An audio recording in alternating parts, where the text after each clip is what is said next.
Hi, I'm Tom, Hi, I'm Valentina. and welcome to our SIF Talk.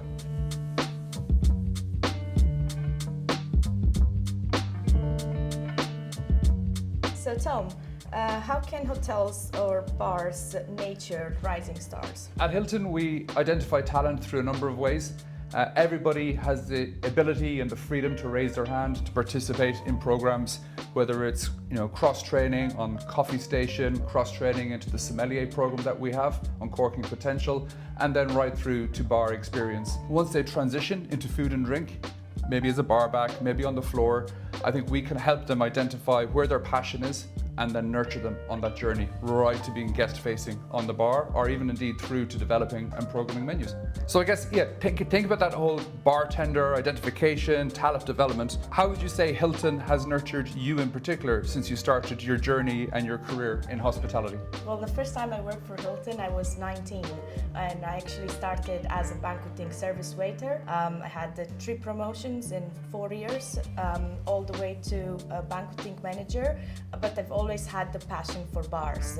And when the opportunity arose, I moved from events into the bar because I got the cross exposure that we were talking about in different departments. How can we get more women behind bars? That's your question, okay.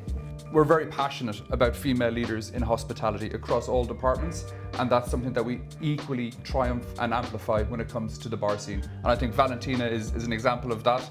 Our first female bar manager at the Skyline bar in Venice. Indeed, one of only a handful of female bar managers in the city of Venice. When I started in hospitality 9 years ago, it was a little bit different, but we can see more inclusion for female leaders and female behind bars. Even in cocktail competitions. For example, I participated into a competition earlier this year, and the 3 finalists, they were all 3 were women. So we see more engagement, we see more participation from the female bartenders, and we see more inclusion. So at Hilton, we engage with lots of sustainable food and drinks programs. One of the programs we work with is the Bar World of Tomorrow. All your team have gone through that sustainability training, but how does that sustainability training and awareness manifest in the drinks or the techniques that you guys use at Skyline? Actually, each and every single cocktail that we currently have on the menu has a sustainability tip printed on the menu, and that's how we engage with our guests. All our cocktails are zero waste. So for example, we have a crystal martini, which is a clarified cocktail.